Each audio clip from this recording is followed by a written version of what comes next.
Assalamualaikum warahmatullahi wabarakatuh. Saya Profesor Sri Rezeki Hadinegoro, spesialis anak, konsultan dalam bidang infeksi dan penyakit tropis, dan juga sebagai ketua dari Indonesian Technical Advisory Group on Imunisasi. Kadang-kadang kita sebut sebagai ITAGI, gitu ya singkatannya. Jadi saya kira kita perlu bersyukur bahwa pemerintah sudah memberikan vaksinasi COVID-19 ini untuk anak 6 sampai 11 tahun. Nah, anak 6 sampai 11 tahun ini setara dengan anak-anak SD kelas 1 sampai kelas 6 dan juga murid-murid di madrasah. Tentunya kalau kemudian ada rencana untuk memberikan vaksinasi ini di sekolah, saya kira ini sangat perlu kita dukung bersama.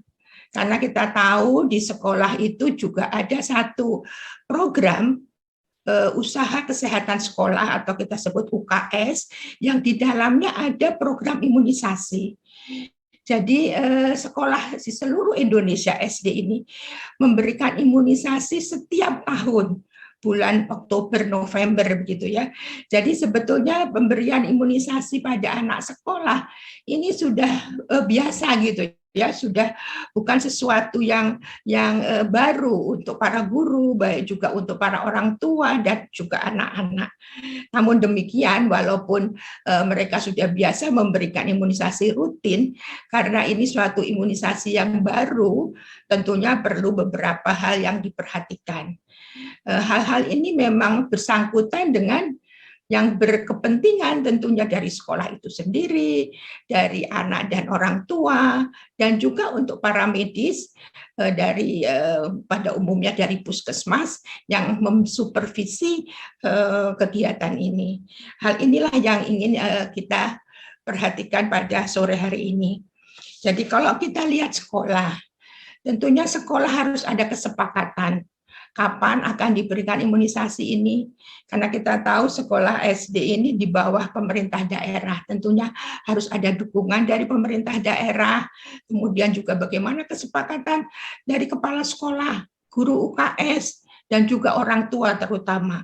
Orang tuanya sudah bersedia enggak untuk membawa putra-putrinya ke sekolah. Dan juga tentunya kerjasama dengan puskesmas tempat yang akan menyediakan SDM dan juga logistik dari vaksinnya itu sendiri.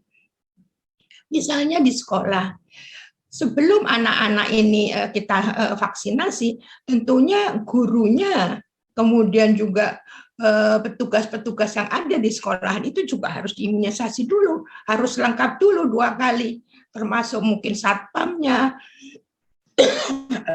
atau petugas-petugas kebersihan. Itu tentu harus dipersiapkan untuk mereka juga mendapat vaksinasi dulu. Kemudian berikutnya adalah bahwa imunisasi walaupun anak-anak ini masih mungkin juga kita takutkan ada efek samping ya. Tentu kita harus menyediakan sarana-sarana yang untuk menunjang.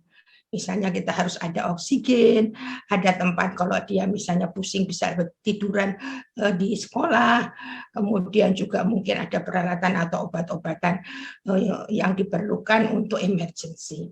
Jadi ini perlu sekali. Kemudian juga penjelasan kepada gurunya bagaimana mengatur supaya anak ini tidak berkerumun. Ini penting sekali supaya jangan jadi klaster nanti di sekolah. Tentunya misalnya secara bergilir, misalnya jam berapa, jam pertama ini siapa berapa orang, nanti dilanjutkan untuk jam kedua dan jam seterusnya, sehingga mereka tidak menumpuk di sekolah. Dan juga setelah mereka disuntik karena mungkin sudah lama ya nggak pernah ketemu karena liburnya cukup lama, sudah hampir 2 tahun. Satu mereka senang sekali, tapi diperhatikan bahwa tidak usah ngobrol, langsung pulang saja. Jangan ngobrol dengan teman-temannya. Hal-hal kelihatannya sepele, tapi itu penting. Bagaimana menyediakan tempat cuci tangan, bagaimana menyediakan sampah untuk membuang kotoran yang dipakai baru tisu dan sebagainya. Jadi itu hal-hal yang perlu diperhatikan di sekolah. sekolah. Dan pendidikan untuk anak dan di anak-anak di dalam hal ini tentu harus kita perhatikan dari sejak sebelumnya. Jadi sebelum divaksinasi, persiapannya itu sebelum divaksinasi, kemudian pada saat divaksinasi, dan setelah divaksinasi. Sebelum divaksinasi apa? Tentunya kita harus memberikan penerangan, ya orang tua ini memberikan penerangan pada anak-anak bahwa perlunya divaksinasi karena nanti bisa menular, karena anak-anak pun juga bisa menular atau dia malah ketularan dari orang lain sehingga dia ada vaksinasi. Mungkin kita katakan bahwa disuntiknya di mana, disuntiknya di lengan atas, misalnya begitu ya. Jadi kita jelaskan apa yang akan dialami oleh anak-anak ini. Ibu-ibu atau bapaknya juga boleh menunggu. Kita kasih tahu mereka bahwa nanti ditunggu oleh ibu, walaupun disuntik itu sedikit sakit, tetapi ditemani oleh orang tua. Pesan saya untuk anak-anak yang mempunyai morbiditas, ini penting.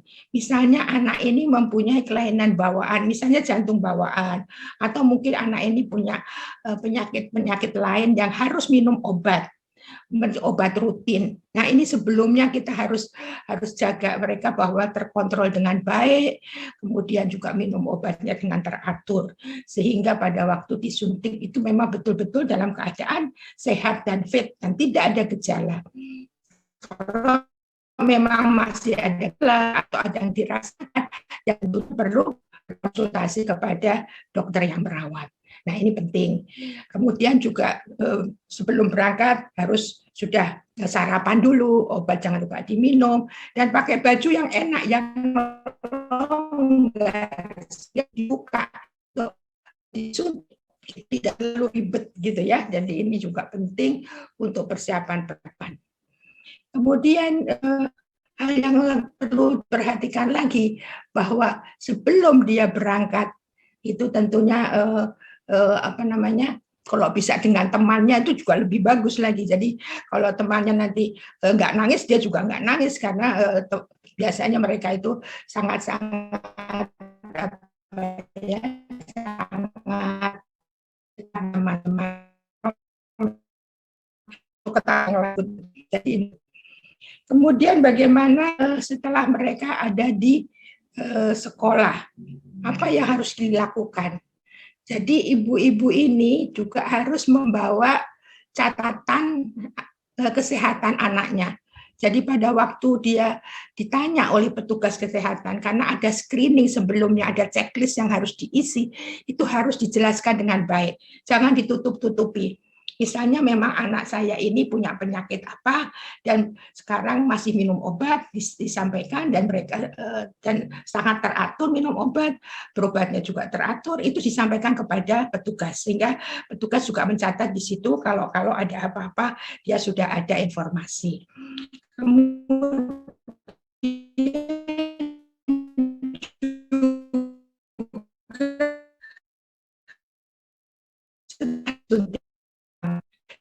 harus gitu ya, karena kalau ada efek samping itu biasanya segera ketahuan pada 30 menit pertama.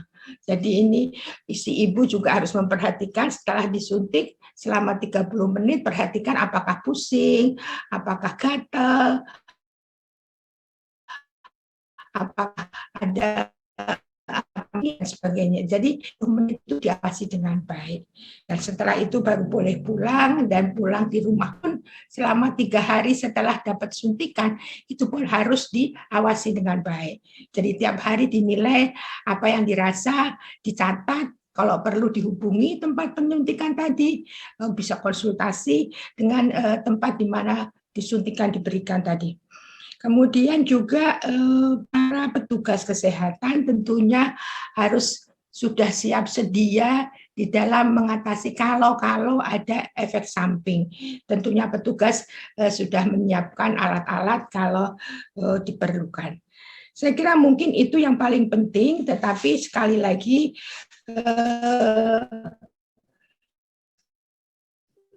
untuk berangkat ini memang untuk masuk tatap muka ini betul-betul harus dipersiapkan dilakukan dengan baik, terutama orang-orang dewasa yang ada di lingkungan sekolah juga harus diperhatikan, sudah diimunisasi 2 kali dan memakai protokol kesehatan tidak boleh ditinggalkan.